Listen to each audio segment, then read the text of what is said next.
우리 오늘 말씀은 레위기 7장 11절부터 18절에 있는 말씀으로 화목하게 하는 제사, 화목하게 하는 제사라는 제목으로 하나님 말씀 증거하겠습니다. 우리 청년부에서는 저를 포함해서 매일 성경을 읽는 혹은 읽으려고 노력하는 사람이 10명이 있습니다.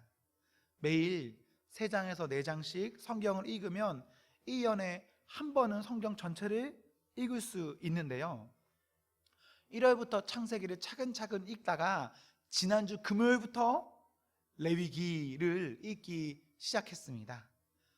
창세기, 출애굽기는요 어떤 명확한 스토리가 있기 때문에 읽기 좋아요. 좀 재밌는 게 있습니다. 그런데 레위기에 딱 들어서면 지금까지와는 다르게 한 장 넘기는 게 아주 힘듭니다. 읽는 게 읽은 맛이 확 떨어져요. 왜 읽기가 어려울까요? 레위기는요 하나님께 올려드리는 제사를 다루고 있는데, 오늘날 우리는 예배를 드리지 제사를 드리는 것은 아니잖아요. 그래서 제사를 한 번도 눈으로 보며 몸으로 경험해 보지 못했기 때문에 이런 것을 글로만 보기에 뭔가 참 어려움이 있습니다. 제가 레위기를 볼 때 저는 어떤 느낌이 드냐면요, 그 의미나 내용은 좋지만 제가 느끼는 것은 사용하지 않아 잊혀져 버린 무형문화재 책을 읽는 그런 느낌입니다. 그래서 우리 현실에서 레위기 있으니까 읽긴 있는데 진짜 아무것도 아닌 것 같고 이것 그냥 점프해서 다음 책으로 읽고 싶고, 그런 책이 레위기입니다. 어느 청년이 말했어요. 레위기 너무 읽기 어렵습니다. 레위기, 그냥 저의 표현입니다, 레위기 제낄 수 있는 방법 없을까요? 이렇게 말한 청년도 있어요. 이 10명 중에요, 여러분. 그만큼 레위기 저에게도 여러분에게도 쉽지 않습니다. 그럼에도 성경에는 레위기가 있고, 그래서 우리는 레위기를 읽어야 합니다. 오늘은 창세기부터 레위기까지 어떻게 스토리가 이어지는지를 보고 그 레위기 중 화목제, 화목제사에 대해서 하나님 말씀 증거하겠습니다. 자, 창세기를 볼까요? 창세기를 보면 흔하게는 어떤 인물이 떠오르십니까? 마음속으로 생각하십시오. 그리고 어떤 사건이 떠오르십니까? 창세기에 꼭 기억해야 될 인물, 사건이 있다면 그것은 이스라엘입니다. 야곱. 창세기의 주인공은 우리는 흔히 아담, 무슨 아브라함 이런 생각할 수 있지만 아닙니다. 창세기의 주인공은 야곱이고, 창세기에서 핵심적인 것은 야곱이 낳은 12아들이고 야곱이 이스라엘로 갔다, 이게 중요해요. 이게 창세기에서 꼭 우리가 알아야 될 인물이고 스토리입니다. 그렇게 창세기 50장에서 딱 끝나는데, 창세기 50장에서 어디서 끝날까요? 장소가 이집트에서 끝납니다. 야곱이 이런저런 이유로 이집트로 넘어갔습니다. 애굽이라고 불러요. 이집트로 넘어갔고 이집트에서 그의 가족이 죽어요. 그래서 출애굽기로 딱 넘어가잖아요. 그럼 출애굽기에서 이제 사람들이 막 어려움 겪는 내용이 있지 않습니까? 1장에 보시면 왜 그런 어려움이 있는지가 기록되어 있습니다. 야곱의 가족은 원래 가나안에 사는 사람들입니다. 그러나 일이 있어서 애굽으로 가게 되었습니다. 애굽에서 이런저런 왕을 거치면서 어려움 겪고 그들은 고통당하기 시작합니다. 그리고 이제 출애굽기에서 여러분 생각해 보세요. 출애굽기 하면 뭐가 떠오르시죠? 10가지 재앙도 떠오르고 홍해바다도 떠오르고 이런 것들이 떠오를 겁니다. 그런데 출애굽기에서 우리가 잘 생각하지 못하는 게 있어요. 뭘 생각 못하느냐? 출애굽기 중요한 내용 중에 하나는요, 출애굽기 후반부로 계속 읽어보십시오. 출애굽기에 그런 임팩트 있는 홍해바다, 이런 임팩트 있는 사건이 딱 끝나면 그 다음부터 뭐가 시작되냐면 성막을 짓기 시작합니다. 출애굽기에는 성막 짓는 것을 여러분 생각해 보셔야 돼요. 여러분 좀 위에죠? 창세기에서는 야곱과 이집트에 간 이야기를 생각해라. 출애굽기에서는 성막 짓는 이야기를 생각해라. 자, 출애굽기 딱 끝나면 성막이 완성됩니다. 그럼 레위기죠. 레위기 가면 제사 이야기가 막 써 있어요. 왜 제사 이야기를 할까요? 좀 쉽게 표현하면 성막을 지었습니다. 성막은 뭐냐면 교회예요. 교회, 건물을 지은 겁니다. 건물 지으면 끝인가요? 아니요. 어쩌면 이 건물 짓는 건 아무것도 아닌 겁니다. 이런 건물 지을 수도 있고 저런 건물 지을 수도 있고 뭐 우리 집도 있고 뭐 건물은 아무 상관이 사실 없어요. 진짜 성막이 성전이 성전되려면 어떻게 돼야 되죠? 그 안에 것이 중요해요. 성막이나 성전이 하드웨어라면 그 안에 있는 소프트웨어적인 것을 채워야 되는데 그것이 어디냐? 레위기에서 그것을 다루고 있습니다. 좋은 건물이 지었다면 그 건물 안에서 너희가 어떻게 해야 할지를 말하는 것이 레위기입니다. 그래서 레위기 여러분 읽기 어려운 거 맞아요. 오늘날 우리가 보지 않으니까 이게 뭔가라고 쑥쑥쑥 지나갈만 합니다. 그거 저 이해합니다. 그래도 괜찮아요. 그런데 큰 내용은 알아두시면 됩니다. 건물을 지었고 그 건물 안에서 너희가 어떻게 해야 할지, 너희가 하나님께 어떻게 나아가야 할지를 말하는 것이 레위기다. 이것이 왜 중요하냐면 400년간 이집트에서 종살이 했습니다. 이 사람에게는 예배에 대한 예식 자체가 없는 거예요. 하나님에 대한 인식은 있습니다. 우리 신에 대한 인식은 있어요. 그런데 그 신에게 나아갈 때 어떻게 나가야 하는지를 모르는 겁니다. 왜? 많은 세대가 지나버렸잖아요. 한 세대만 예배를 안 드리고 지나도 그 예배 남아있기 힘들어요. 그런데 400년이면 아무리 못해도 5대, 6대는 지났을 거 아닙니까? 그래서 이제 광야로 가는 사람들에게 광야 초반부에 성막을 짓고 그 성막에서 어떻게 하나님의 예배할지를 다루는 것이 레위기예요. 이렇게 하면 약간 스토리가 이어지시죠? 이제 나중에 여러분 좀 더 보시면 좋은데 민수기나 신명기 이런 것을 보아도요, 민수기는 출애굽기에서 다른 시각으로 보고 있다라고 생각하는 책이에요. 출애굽기의 사건에서 조금 다른 시각으로 바라보고 있고 또 출애굽기의 사건보다 조금 더 이제 미래의 상황, 곧 이제 가나안으로 들어갈 그 상황을 그리고 있는 것이 민수기입니다. 그래서 백성의 숫자를 세고 백성을 군대화시키고 백성을 전쟁에 나갈 수 있게 하고 백성의 가나안 땅을 바라보게 하고 이런 것들이 민수기의 내용입니다. 신명기는 그건 뭘까요? 신명기는 출애굽기, 레위기, 민수기 이 세 권의 책을 반복하는 시간, 이것을 요약해서 모세가 죽기 전에 백성들에게 마지막으로 너희들 앞으로 이제 가나안 땅 간다. 이제 가. 이제 너희들 강만 건너면 가나안 땅인데 이제 너희는 지금까지 했던 이것들에 대해서 앞으로 이렇게 살아야 돼 라고 말하는 것이 신명기입니다.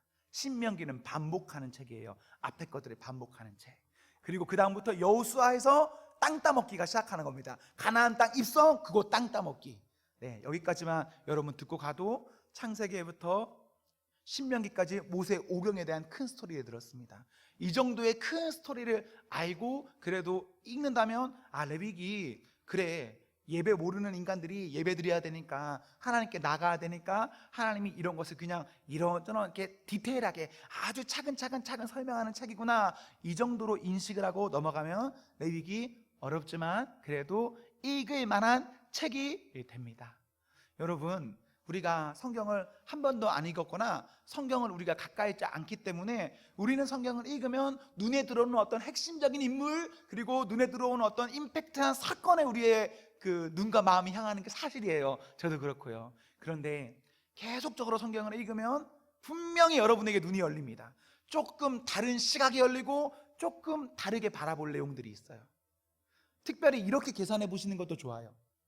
창세기를 보든 출애굽기를 보든 레위기나 민수기를 보든 분량을 세어보시면 돼요. 책을 넘겨보시면서 분량에 분명 많이 차지하고 있는 내용이 있단 말이에요. 그럼 그 많이 차지하는 부분이 지금 여기서 중요한 부분이다 라고 생각하시면 돼요. 창세기도 똑같고 출애굽기도 똑같고 레위기, 민수기도 똑같습니다. 많이 말하는 부분이 있어요. 분량이 많은 부분이 있어요. 그것이 그 책에서 강조하는 부분입니다. 오늘 우리는 레위기를 보았고 레위기에서 특별히 예배를 다루는 제사를 다루는 내용을 보았습니다. 레위기 1장에서 7장까지를 보시면 제사에 대해서 말하고 있어요. 제사는 몇 가지가 있을까요? 몇 가지가 있을까요? 제사? 5가지가 있습니다. 제사는 5대 제사가 있습니다. 그 5대 제사 가운데 우리는 오늘 화목제사라는 제사를 볼 것입니다. 5대 제사 그냥 하나하나 짧게 설명하면, 하나는 번제가 있습니다. 번제라는 제사는 그냥 기본적으로 여러분 제사는 태워드리는 제사예요. 무조건 다 태워드리는 제사인데, 번제라는 제사는 하나님을 찬양하는 제사입니다. 하나님께 뭔가 간청하는, 요청하는 제사가 번제입니다. 그리고 두 번째 제사는 소제라는 제사가 있습니다. 소제는 곡식으로 드리는 제사입니다. 그리고 곡식을 태워서 그 향기를 하나님께 드리는 제사가 소제입니다. 그런데 소제는 소제 하나만 단독적으로 드리지 않습니다.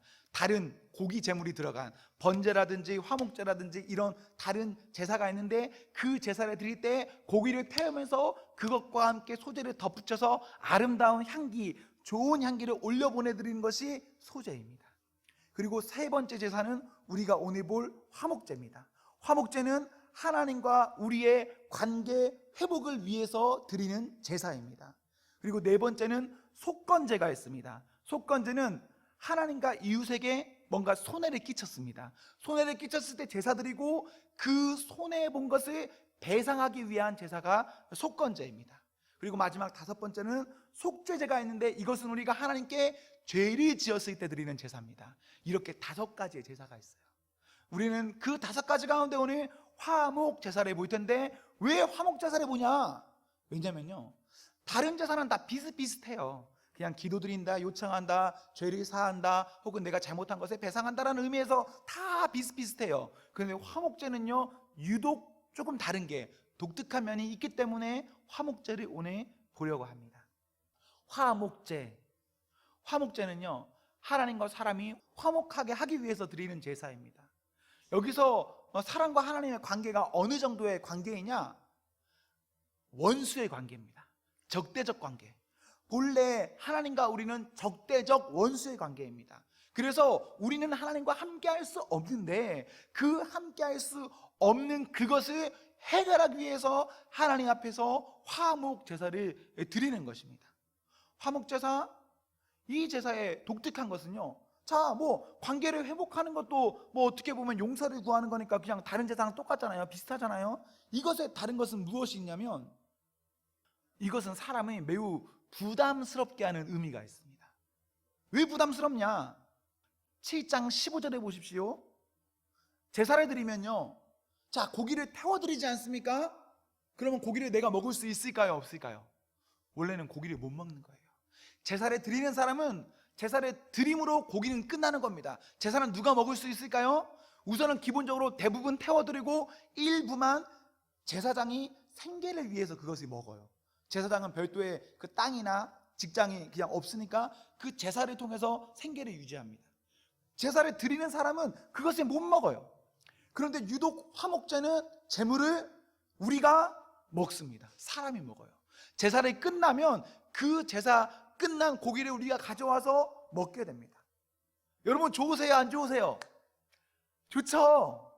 교회 갔는데 빈손으로 오지 않고 고기를 싸줘서 고기를 먹을 수 있다. 너무 좋죠? 밥이 해결된 거잖아요. 좋은데, 좋으면서도 이것은 부담스러운 일입니다. 왜 부담스럽냐면 고기의 양이 어마어마합니다. 우리가 제물을 드린다라고 생각해 보십시오. 무엇을 드리냐면 소나 양이나 염소를 제물로 드리게 됩니다. 제사가 끝났습니다.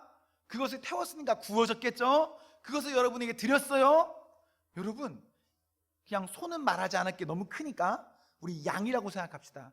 양 한 마리 드실 수 있는 분, 그것도 오늘 안에, 오늘 안에라는 그 제한이 있는 겁니다. 오늘 하루 동안 양 한 마리 드실 수 있는 분, 양이요 아무리 못해도 100kg 이상 됩니다. 100kg 이상. 여러분 고기 1인분이 150g에서 200g이에요 그런데 오늘 하루 안에, 혹은 조금 다르면 내일까지, 진짜 맥시멈 하면 감사제로 내일까지는 허락돼요. 오늘이나 내일 사이에 100kg에서 200kg의 고기를 혼자 소화할 수 있습니까? 못해. 여러분이 뭐 아무리 씨름 선수라도 그거 먹을 수가 없어요. 그런데 여기서 이게 왜 부담스럽냐? 고기를 분명 제사를 드렸으면 오늘 안에 먹어야 되는 거잖아요. 100kg라고 했을 때 100kg를 오늘 안에 소화해야 되는 겁니다. 다 먹으려면 어떻게 하면 될까요? 나눠 먹어야 돼요. 나눠 먹어야 돼요. 화목제는요, 하나님과 화목하기 위해서 드리는 제사 아닙니까? 그런데 화목제의 독특한 것은 그것을 가져오면 그것을 가져온 사람이 그것을 가지고 오늘 사람들 앞에 나아가서 그것을 풀어놓고 같이 먹자라고 해야 됩니다. 단순히 우리 식구 4명, 5명, 10명 정도 모여서 우리 오늘 고기 먹을까? 이러면 뭐 그냥 그럴 수 있어요. 그냥 평범한 상황에서는. 그런데 여러분의 가족이 정말 뭔가 좀 껄끄러운 상대라고 생각해 보세요. 식사하기 쉬울까요? 그리고 그거 10명으로 해결되지 않아요. 그러면 조금 더 넓은 범위의 그 마을 단위로 가야겠죠? 마을 단위에서 사람들에게 함께 식사합니다라고 초대하는 거 쉬울까요? 어려울까요? 어려운 일입니다. 오늘날처럼 한 동네가 1000명, 2000명, 3000명, 10,000명, 뭐 이 중랑구 한 구당 뭐 50만 명 이런 시대가 아니에요. 해봤자 몇백 명 모이는 그 정도 그룹의 시대인데, 그런 사람들 앞에 화목제물 드릴 때 그 사람들 사실상 전부를 초대해서 식사를 대접해야 되는 겁니다. 이거요, 고기를 받아서 내가 먹을 수 있어서 좋은 면도 있기도 하지만 한편으로는 아주 부담스러운 일입니다. 여러분, 이런 생각을 해보실 수 있어요. 우리는 하나님과 화목해야 됩니다. 아멘? 그렇죠, 화목해야 돼요. 여기서 우리가 빠지지, 놓치지 말아야 될 것은 하나님과 화목하기 위해서 어떻게 해야 되나? 사랑과 화목해야 됩니다. 사랑과 화목하게 되는 길이 하나님과 화목하게 되는 길의 첫 단계입니다. 만약 우리가 하나님과 화목하기 위하여서 나아갔는데 사랑과 화목하지 못하면 어떻게 됩니까? 18절에 보시면 오히려 우리는 그 제사를 통해서 어떻게 될까요? 부정해져요. 분명 우리가 좋은 의도로 우리는 하나님 믿으니까 우리는 그래도 뭔가 살아보려고 노력은 하지만 오히려 드리는 게 나에게도 죄로 다가올 수 있다니까요.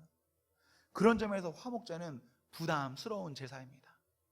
고기가 나에게 떨어져서 좋지만, 뭔가 나에게 혜택이 돌아오는 것이 있지만, 정말 화목제물은 그 드리는 사람의 직접적인 행동, 실천을 요청하는 것이 화목제사입니다. 사랑하는 성도 여러분, 오늘날 여러분에게 정말 하나님과 가까워지려는 그 마음이 있으십니까? 하나님을 사랑하는 그 마음이 있으십니까? 그러면 여러분, 사랑과 화목해야 됩니다. 그리고 그것을 위해서 기도하셔야 돼요. 물론 사랑과 화목하게 되는 일 쉽습니까? 어려워요. 진짜 어려워요. 저도 저의 가족과 어떤 진짜 한 걸음 나가는데, 몇 년 든 거 같냐면 한 15년 들었어요. 15년. 저희 아버지가 24살에 돌아가시고 가족이 크게 쌓았거든요. 그리고 제가 이제 40이니까 15년간 미친 듯이 싸워서 한 발자국 나아가는 것도 정말 쉬운 일이 아니에요. 그래서 어려움이 있어요, 화목제 하는데. 그러나 우리가 이것 앞에 끝까지 그것을 놓지 않고 나아가야 합니다. 그때 하나님께서는 우리의 삶 가운데 찾아오셔서 하나님과 사람의 온전한 하나됨, 화목을 이루게 하십니다. 사랑하는 성도 여러분, 포기하지 마십시오. 사랑하는 성도 여러분, 사랑과 사람의 아름다운 관계를 위해서 노력하십시오. 특별히 화목제물 오늘 혹은 내일에 해결해야 되는 제사 아닙니까? 그것을 위해서 여러분 조금 더 직접적이고 구체적으로 여러분의 마음을 새기셔서 그것을 행동으로 나아가야 합니다. 제가 알기로 여러분 가운데 어느 분들은 가족 간에 저 정도는 아니지만 그래도 나름의 어려운 분들이 있습니다. 형제 간의 어려운 분들이 있습니다. 부모님과의 어려운 분이 있습니다. 이 문제를 여러분 잘 해결하셔야 됩니다. 왜? 우리는 예수님 믿는, 하나님 믿는 사람이니까. 하나님 믿는 사람으로서 우리가 진짜 하나님 은혜로 살아가려고 한다면 우리는 그 말씀 따라서 화목함을 이루어야 합니다. 제가 조금 전에 화목 제사는 다른 제사와 다르다라고 이야기했잖아요. 그래서 그 고기를 가져오고 그것을 다 나누어야 된다라고 이야기를 했잖아요. 여러분, 신앙생활은 부담스러운 겁니다. 물론 신앙생활 좋고 즐거운 면이 있어요. 신앙생활하면 행복합니다. 그러나 그것만 바라봐서는 안 됩니다. 만약 우리가 그것만 바라보고 신앙생활 한다면 우리는 교회 밖을 나가서 어느 점집, 무당집에 찾아가는 그런 사람들과 별반 다를 것이 없습니다. 우리는 단순히 이 자리에 나왔기 때문에, 그리고 이 자리에 나와서 내가 얼마 헌금했기 때문에, 이 자리에 나와서 어떤 사람의 눈도장을 찍었기 때문에 하나님 믿을 수 있고 믿음이 생겨나고 하나님 앞에 뭔가 천국 도장을 찍힘받는 그런 것이 아닙니다. 하나님의 말씀 앞에서 그 말씀이 우리를 부담스럽게 하고 그 부담스러운 말씀 가지고 살아가는 그 사람에게는 하나님의 은혜가 있는 거예요. 그리고 그 사람이 정말 하나님 믿는 사람입니다. 우리 청년부 온 지체 한 사람 한 사람이 하나님 말씀 앞에서 무엇인가 부단히 마음도 쓰고 몸도 쓸 수 있는 그런 은혜가 있었으면 좋겠습니다. 그런 의미로 여러분, 성경을 읽으셔야 됩니다. 성경을 읽어야 하나님께서 여러분에게 말씀하시는 겁니다. 어쩌면 교회 나와서 저 같은 사람의 이 강론을 듣는 것, 이것은 저의 말씀일 수는 있지만 여러분의 말씀은 아닐 수 있어요. 여러분의 이 말씀을 듣고 여러분이 이 말씀으로 인해서 여러분의 마음이 흔들린다면 여러분의 말씀이 되겠지만, 그런 것이 아니라면 여러분, 이 말씀 아니라니까요. 그러면 오늘 이렇게 교회 왔습니다. 나는 아무렇지 않은 겁니다. 집에 돌아갔습니다. 여러분에게 이번 한 주 하나님의 말씀을 어떻게 합니까? 그러기 위해서 매일 성경 읽는 것, 그런 훈련, 내가 알든 모르든 꾸준히 묵묵히 인내하며 책장에 넘겨가면서 말씀을 통으로 읽는 것, 이것은 중요합니다. 그때 그렇게 말씀을 읽을 때 하나님께서 말씀하시고 그 말씀을 들은 사람은, 읽은 사람은 그 말씀 따라서 사는 겁니다. 저는 말씀이 이해 안 돼요. 저는 그렇게 하루에 3장 4장씩 못 읽어요 라는 분이 있을 수 있습니다. 네, 그럴 수 있어요. 그러나 여러분, 이해한다는 그 말씀도요, 읽어보십시오. 어느 순간 말씀이 나에게 찾아옵니다. 우리가 시작할 때는 내가 말씀을 찾아가는 것 같습니다. 그런데 여러분, 성경을 읽어보십시오. 읽다 보면 어느 순간 이런 것이 있어요. 아니다, 말씀이 나를 찾아오는구나. 그래서 나의 수준과 이해와는 상관없이 내가 말씀을 읽는다면 그 사람에게는 하나님이 찾아오십니다. 그래서 하루에 한 절이라도 읽어야 돼요, 여러분. 하루에 3장, 2장 못 읽을 수 있습니다. 어려울 수 있어요. 그럼 하루에 한 절이라도. 그리고 이렇게 꾸준히 읽는 것을 놓지 않고 계속해서 반복적으로 하는 겁니다. 그러면 그 사람에게는 하나님의 말씀이 있는 겁니다. 우리 모두가 하나님 앞에서 말씀 따라서 잘 살아가는 성도가 되십시오. 우리 오늘은 간단하게 창세기에서부터 신명기까지의 내용을 훑어보았고, 그리고 우리가 지금 읽고 있는 이 레위기 부분에서 너무너무 어려워요 라고 하는 그 마음 때문에 7장에 있는 화목제사, 이 제사의 한 가지 챕터를 보았습니다. 여러분, 하나님과 우리가 화목하기를, 그리고 우리와 온 사람들 간에 화목이 있기를, 그리하여서 내가 선 그곳에 화목이, 주님 주시는 화목이 임하기를 소망합니다. 우리 예수님께서도 이 땅 가운데 왜 오셨죠? 십자가, 부활, 죄사함, 막 이런 말들 있잖아요. 조금 다른 말로 하면 무슨 말일까요? 우리 예수님도 이 땅에 왜 오셨냐? 화목하게 하기 위해서 오신 겁니다. 하나님과 사람이 있다면 그 사이를 화목하게 하려고 화목 제물로 오신 분이 우리 예수님입니다. 그래서 우리 예수님께서는 화목 제물이 되시고 그 화목을 이루셨어요. 그렇다면 그 예수님을 믿는 우리가 이제는 어떻게 해야 되나? 그 예수님 가는 그 길 따라서 우리도 가야 하는 겁니다. 우리는 예수님을 따르는 사람입니다. 예수님이 화목 제물이 되셔서 하나님과 사람의 관계를 아름답게 화해시키셨다면 이제 우리도 그렇게 해야 하는 겁니다. 여러분, 여러분의 가정에서, 여러분의 직장에서, 여러분의 교회에서 화목하게 하는 사람이 되셔야 합니다. 우리가 화목하지 않으면 기도도 되지 않고 또 속상한 마음이 올라오고 이런저런 마음이 우리의 마음을 억누르는 것이 사실입니다. 저도 지난 한 주간이죠. 지난 한 주간 그냥 어떤 일이 저에게 좀 있었습니다. 그 일이 있어서 저는 되게 마음이 불편했습니다. 마음이 안 좋았어요. 마음이 안 좋으니까 기도가 될까요, 안 될까요? 새벽 기도도 나오고 뭐 이런저런 거 제가 하지 않습니까? 잘 안 돼요. 그냥 온갖 잡다한 생각만 들고 그냥 어렵고 그냥 시간만 넘어가는 것으로 그쳐집니다. 그런데 이렇게 그쳐서는 안 되는 거예요.